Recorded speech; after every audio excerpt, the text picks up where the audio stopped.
Okay, Assalamualaikum dan selamat pagi semua. Okay, lama betul kita rest kan. Untuk Google Meet rasanya dalam lama jugalah kita tidak Google Meet. Okay, so hari kemarin cikgu sudah ajar kamu, cikgu sudah jelaskan kamulah serba sedikit berkaitan dengan jurnal khas. Okay. Sebab hari tu kita sudah belajar jurnal am. So sekarang kita masuk dalam jurnal khas. Okay. So kalau ikutkan sekarang kehadiran untuk 4 akaun B 9 orang. Okay. Siapa lagi tadi tu?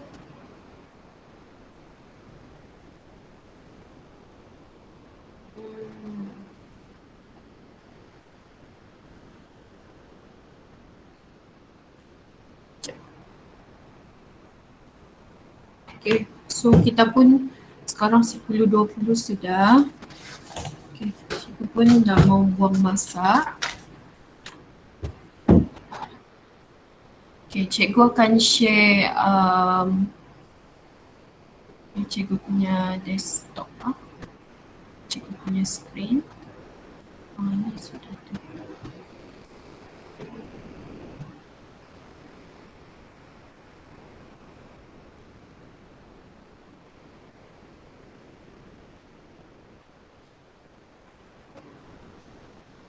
Siapa yang baru join tu? Hai.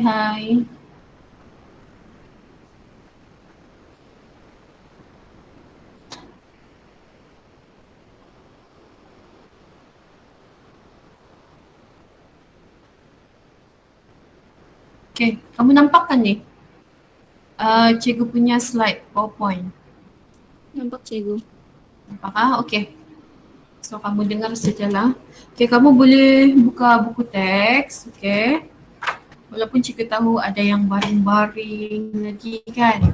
Ada yang duduk, ada yang tengok buku teks. Okay. So yang penting serba sedikit apa yang cikgu sampaikan mungkin akan sampai dengan kamu. Okay.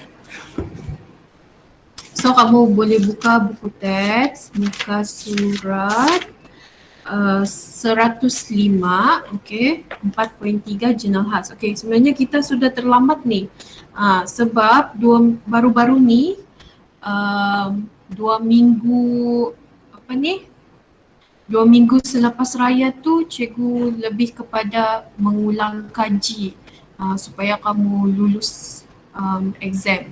Okay, so sekarang kita kira kita sudah terlambat sikit lah, tapi tidak apa, kita akan cepat. Okay, alright, so hari ini kita akan masuk jurnal khas. Kemarin kita sudah belajar sedikit lah, cikgu sudah share dengan kamu apa itu jurnal khas, apa tujuan penyediaan jurnal khas, berapa jenis jurnal khas, okay, macam mana format dia. So hari ini cikgu akan explain lebih lah. Okay. Okay, sebelum tu okay, ini adalah standard pembelajaran yang kamu perlu tahu dalam jurnal khas. Okay. So murid dia mesti boleh menjelaskan tujuan penyediaan jurnal khas. Okay, apa tujuan dia? Okay, apa macam mana, bagaimana kita untuk melakar dan menerangkan format jurnal khas. Bagaimana kita menjelaskan, murid kena tahu fungsi-fungsi setiap jenis jurnal khas. Okay. Ada sesiapa yang masuk ke tu?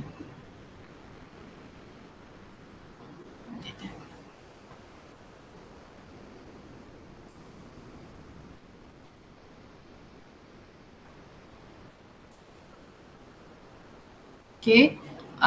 Lepas tu bagaimana kamu merekodkan jurnal khas, macam jurnal am itulah. Bagaimana kamu rekod jurnal am, begitu juga kamu kena rekod bagaimana kamu rekod jurnal khas. Okay. Dan apa sebenarnya perbezaan antara jurnal am dan jurnal khas. So kita akan tahulah, okay? Dan bagaimana kamu menutup jurnal khas. Okay, sebelum tu kita akan tengok video dululah, okay?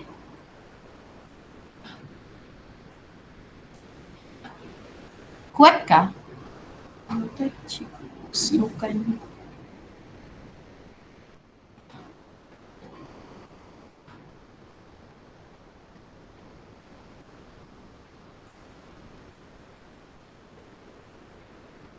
Kita dengar cikgu.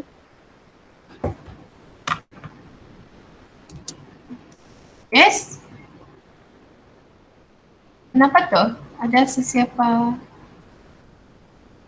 Siapa tu? Wana kah?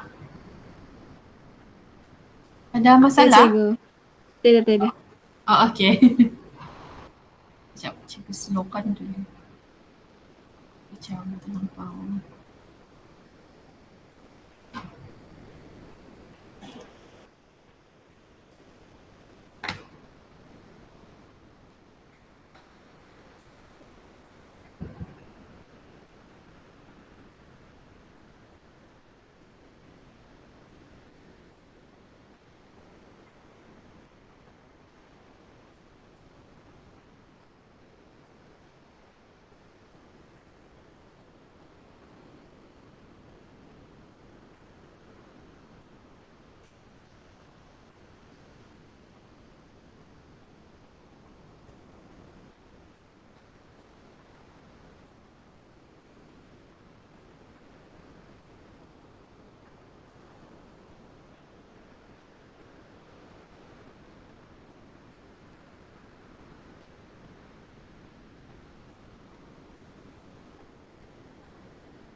Okay, yang kamu nampak dari video ni, okay, kemarin kamu sudah, cikgu ada guna voice lah kan, ajar kamu apa tujuan jurnal khas, okay, bagaimana format dia dan fungsi-fungsi dia, okay. So, so cikgu ulang lagi sekali lah, okay. So, tujuan dan jenis jurnal khas. Okay, tujuan penyediaan jurnal khas ialah untuk merekodkan semua urus negara yang kerap berlaku dalam perniagaan.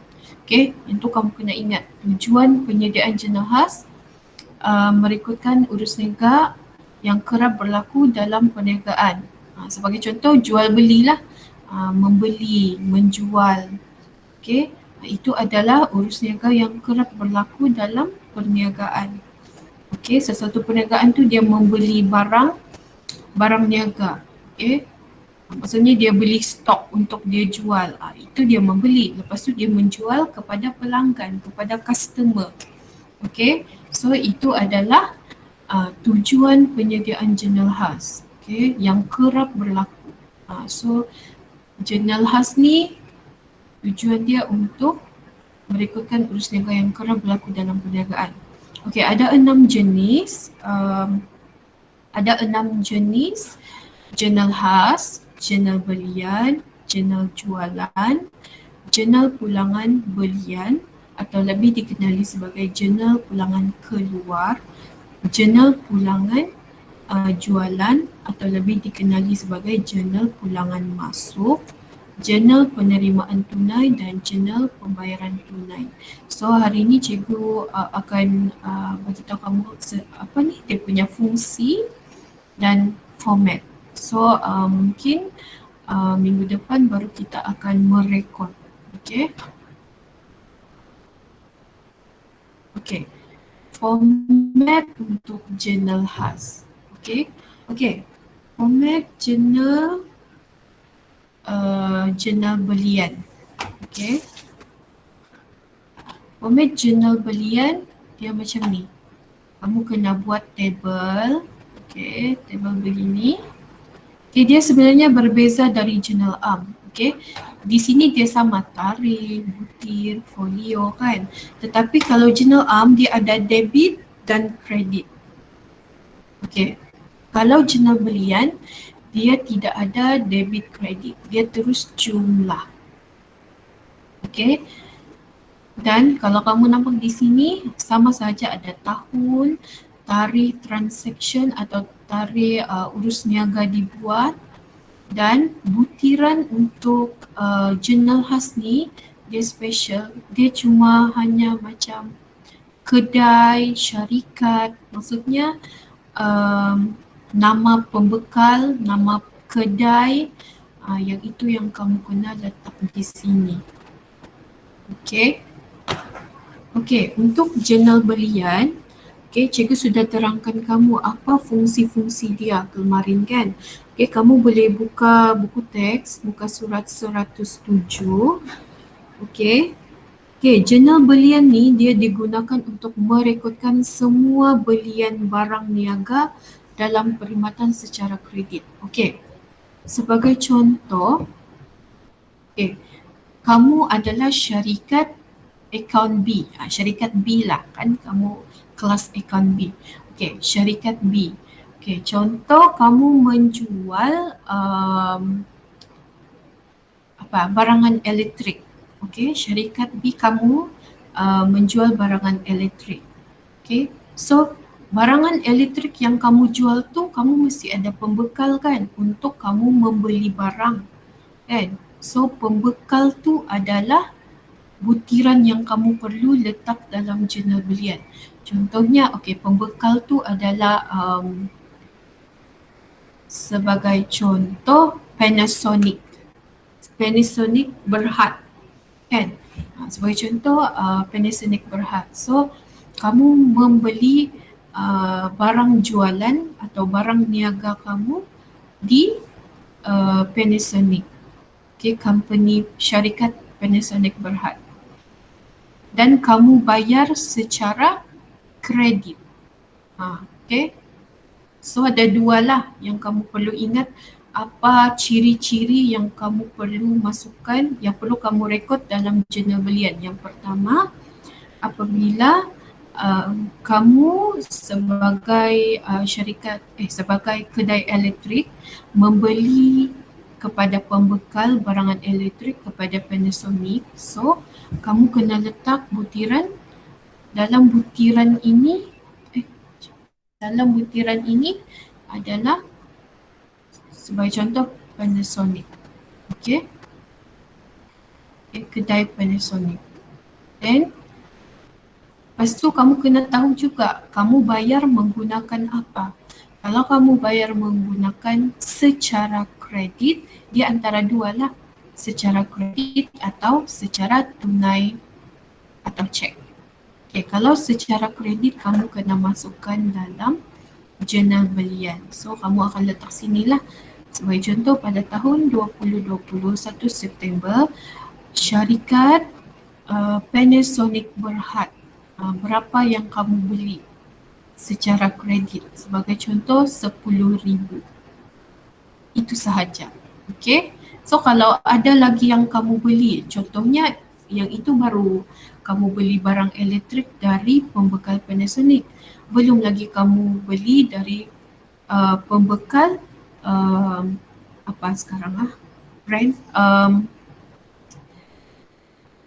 Panasonic, okay, atau Sony. Okay, Sony Berhad, syarikat Sony Berhad.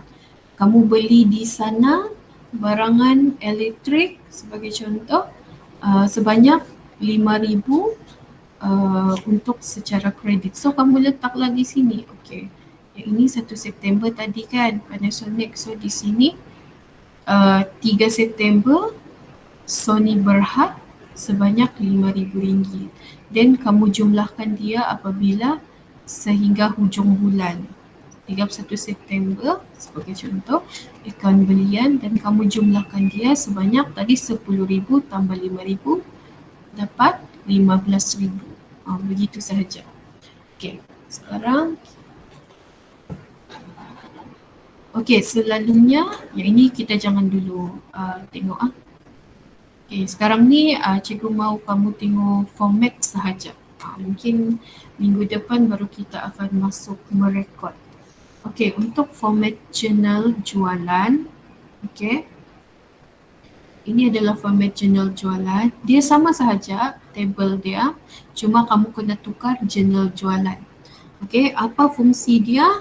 Dia kontra dengan jurnal belian lah. Tadi kamu membeli kepada pembekal. Sekarang kamu menjual kepada pelanggan.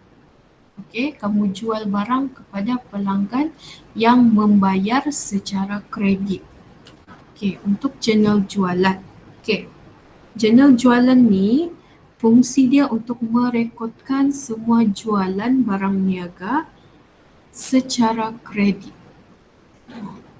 So tadi kalau belian barang niaga secara kredit masuk jurnal belian, kamu kena rekod dalam jurnal belian. So kalau dalam jurnal jualan, okey, kamu rekodkan dia sekiranya kamu menjual barang niaga secara kredit. So di sini kamu akan masukkanlah sama juga. Okay.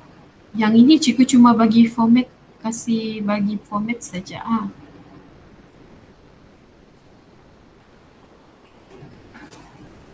Mungkin cikgu boleh bagi tengok sini. Okay. Dia sama jugalah yang tadi. Yalah kan bagus. Okay. Okay, kamu sudah tahu macam mana format jurnal belian dan apa ciri-ciri untuk masuk dalam jurnal belian dan rekod dalam jurnal jualan. Okay, so jenis jurnal khas yang ketiga adalah format jurnal pulangan belian atau jurnal pulangan keluar. Okay, kenapa ada jurnal pulangan belian? Okay, sebab jurnal pulangan belian ni dia digunakan untuk merekod segala pulangan barang niaga kepada pembekal. Okay, sebagai contoh tadi, okay, kalau jurnal belian, tadi kamu membeli barang elektrik, okay, kepada pembekal, Panasonic kan. Okay, bila kamu membeli barang niaga, tiba-tiba ada barang yang rosak atau tiba-tiba jenama dia bukan salah jenama, okay, rosak, okay. So kamu kena pulangkan barang tersebut, okay, dan dengan harga barang tersebut. So kamu kena rekod dalam ni. Okay, kamu kena rekod dalam ni supaya barang belian kamu tu nampak tepat lah. Sebab kamu sudah pulangkan barang tersebut, so kamu kena masukkan di sini. Ini jarang berlaku lah kalau dalam real perniagaan, tapi still ada. Okay, so kamu kena masukkan di sini. Sebagai contoh tadi Panasonic. Okay, tiba-tiba ada barang yang rosak. Okay, barang yang kamu beli dari Panasonic rosak kan, barang niaga kamu ni yang 10,000 tadi. Okay, so ada rosak, barang rosak bernilai RM3,000. Okay, so kamu kena masukkan di sini. Okay, 15 September kamu pulangkan barang tu, okay, kepada Panasonic. So kamu kena masukkan di sinilah Panasonic sebanyak 3,000. Begitulah. Ini adalah fungsi untuk jurnal pulangan belian sekiranya barang belian kamu ada yang rosak, salah saiz, salah jenama, okay, yang kamu perlu pulangkan. Okay, jadi kamu punya kos untuk belian berkuranglah sebab kamu sudah pulangkan. Dan kemungkinan kamu akan beli yang baru lah kan. Okay, so itu jurnal pulangan belian. Okay. Untuk sama juga seperti jurnal pulangan belian, okay, dia kontra juga. Ini adalah format jurnal pulangan jualan atau jurnal pulangan masuk. Okay. Okay. Fungsi jurnal pulangan jualan adalah merekodkan pulangan barang niaga daripada pembeli atau daripada pelanggan. Macam tadi, jurnal jualan, kamu menjual barang niaga kepada pelanggan atau kepada pembeli kan.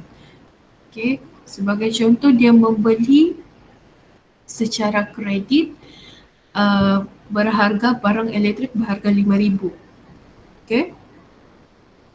Lepas tu, barang harga RM5,000 tu rosak. So, pelanggan atau pembeli dia akan hantar balik dengan syarikat B, dengan syarikat kamu. So, kamu kena rekod juga. Okay. So, kamu kena rekod sebagai contoh. Okay. Contohnya tadi, okay, 20 September, contoh kedai Afiq ni dia membeli barang jualan kamu sebanyak, barang elektrik kamu sebanyak RM5,000. Okay. Tetapi barang elektrik tu rosak. Okay. So dia pulangkan balik kepada syarikat B, kepada kita kan. Jadi kamu kena list lah.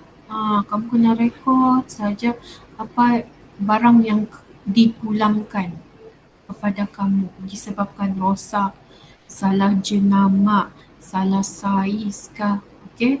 So kamu kena masukkan dalam ni. Lepas tu bila hujung bulan 30 atau 31 hari bulan, kamu kena jumlahkan dia. Kamu kena tambah sahaja dan akan jadi, contoh sini RM5,000, sini RM1,000, so akan jadi RM6,000 di sini.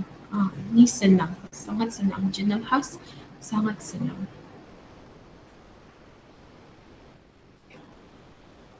Okay. Jenis jurnal khas yang kelima, okay, ini adalah format jurnal penerimaan tunai. Okay. Okay. Untuk dua jenis ni, jurnal penerimaan tunai dan jurnal pembayaran tunai, okay, sekiranya untuk jurnal penerimaan tunai, dia punya fungsi digunakan untuk merekodkan semua penerimaan tunai dan cek. Okay. Maksudnya syarikat B dia menjual barang kepada pelanggan atau kepada pembeli, dan pembeli dia tidak membayar secara kredit. Dia membayar secara tunai atau cek. So akan masuk dalam jurnal penerimaan tunai. Jadi kamu kena tengoklah dia membayar menggunakan apa.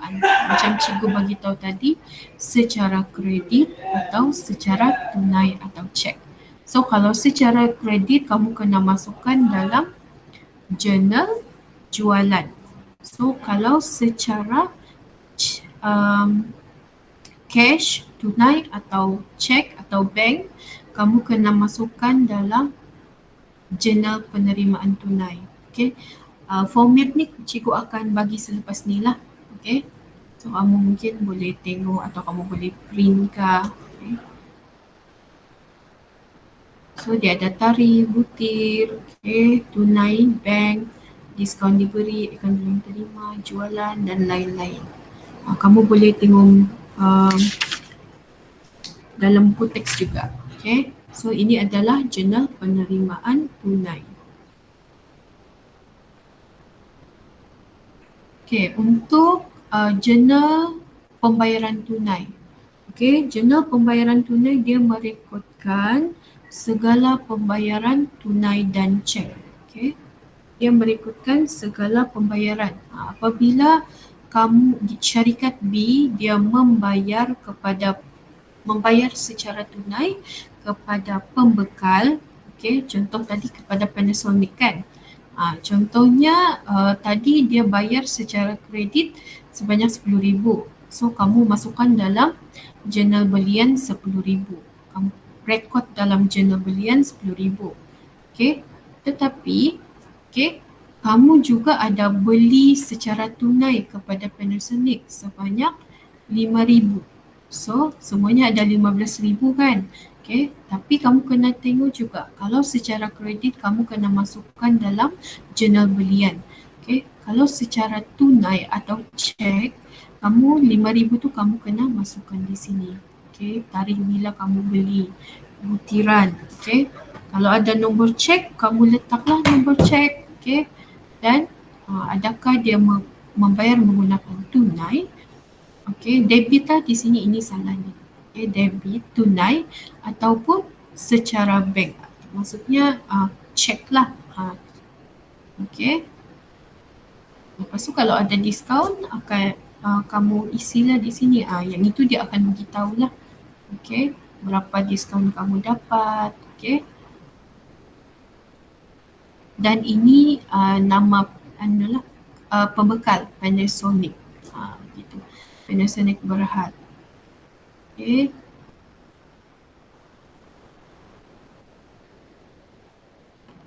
Okay, so sekarang ada, okay, kamu sudah tahu sekarang ada 6 jenis jurnal khas dan fungsi-fungsi dia. Okay, so cikgu akan terangkan kamu sedikitlah berkaitan untuk macam mana untuk merekod. Okay. Okay, selalunya dalam soalan, okay, dia ada 2 jenis. Dalam soalan jurnal khas ni, okay, dia ada 2 jenis. Yang pertama pernyataan atau statement. Dia akan bagi begini. Ini kaedah pertama. 15 Mei, syarikat Daus beli barang niaga daripada perabot Delhi Sendirian Berhad 3,600. Okay. Ini adalah contoh soalan kaedah pertama. Okey, untuk kaedah kedua dia akan dalam soalan dia akan terus bagi invoice. Dia sebenarnya benda yang sama. Okey. Cuma kaedah soalan tu berbeza. Okey, kalau kaedah yang kedua ni dia akan bagi beginilah invoice asal. Okey, yang ini kamu kena tahu juga invoice asal tu atau invoice salinan. Okay, kalau invoice asal is belian. Okay. Kalau invoice salinan dia adalah jualan lah. Kamu cuma dapat kamu cuma ada kopi asal tu kepada pembeli. Kalau invoice asal maksudnya kamu adalah pembeli. Dan barulah kamu masukkan. Okey, 15 Mei syarikat Daus beli barang niaga daripada perabot Delhi Sendirian Berhad 3,600.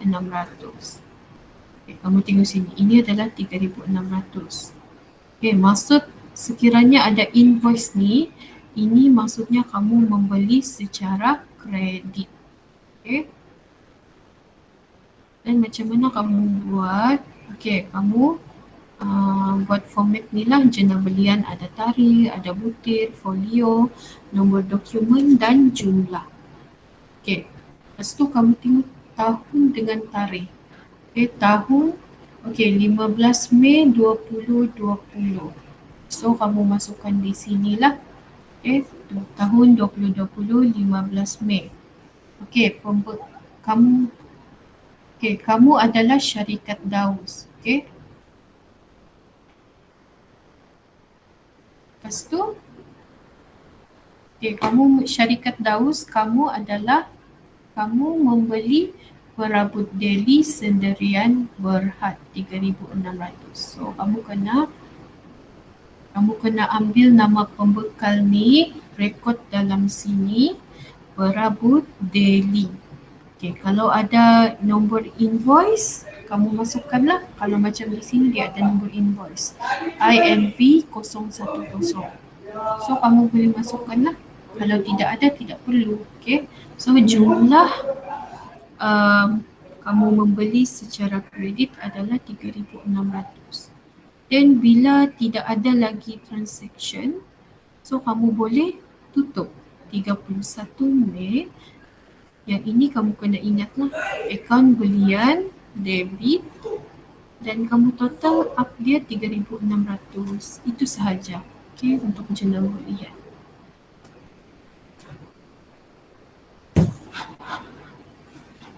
Okay, itu cikgu bagi contoh lah. Yang ini minggu depan kita akan belajar. Okay.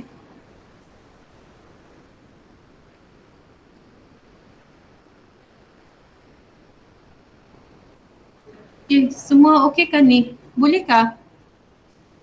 Baru warm up ni. Boleh cikgu. Boleh?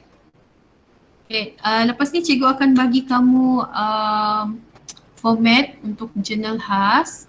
So kamu boleh try buatlah. Try untuk fahamkan dan kamu boleh tengok fungsi-fungsi dia. Okay, kalau boleh cikgu mau kamu keluarkan ciri-ciri yang perlu kamu rekod. Apa perbezaan kamu rekod dalam jurnal belian, jurnal jualan. Tadi cikgu sudah bagi tahu kan, okay, ciri-ciri yang untuk jurnal belian, okay, macam mana kamu kalau dalam soalan tu sangat banyak kan.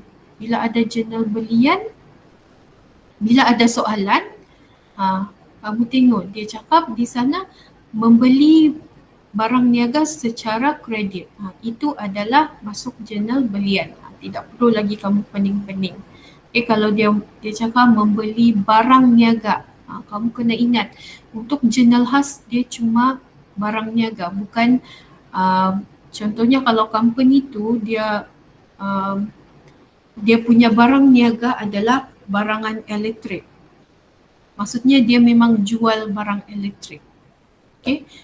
Okay. Dan tiba-tiba dalam soalan dia beritahu dia membeli meja pejabat. Okay. Yang itu membeli meja pejabat secara kredit. Yang meja pejabat tu dia bukan barang niaga. Okay, kamu kena faham. So yang itu kamu kena masukkan dalam jurnal am. Okay. Kalau jurnal khas ni dia cuma barang apa ni? Dia cuma barang niaga kamu secara kredit. Itu adalah jurnal belian, jurnal jualan. Okay. Beli secara kredit, jurnal belian. Jual secara kredit, jurnal khas. Yang penting barang niaga. Kalau barang belian kamu ada rosak, salah jenama, kamu kena rekod dalam jurnal ulangan belian. Okay. Lepas tu kalau jualan kamu tu pembeli memulangkan barang belian kepada kamu, kalau ada pulangan disebabkan barang rosak, okay, so kamu kena rekod juga dalam jurnal pulangan jualan. Okay, itu adalah 4 yang secara kredit.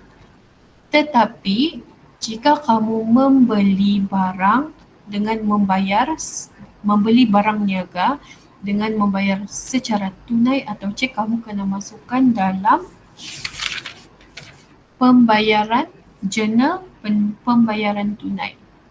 Sebab kamu membayar secara tunai atau cek. So kamu kena rekod dalam jurnal pembayaran tunai. Macam mana pula kamu mau rekod dalam jurnal penerimaan tunai? Yang itu jurnal penerimaan tunai bila ada pelanggan atau pembeli membeli barang niaga kamu secara tunai atau cek. So kamu kena rekod di sana. Okay. So ada soalan? Ada apa-apa soalan kah kamu mau tanya? Pasal exam kah? Pasal jurnal khas kah?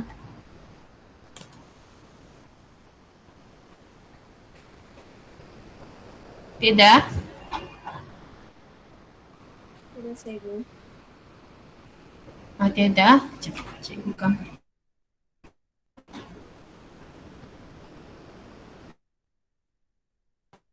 Sekejap, cikgu mau menggambar dulu. Ini bukti ni berapa orang yang join.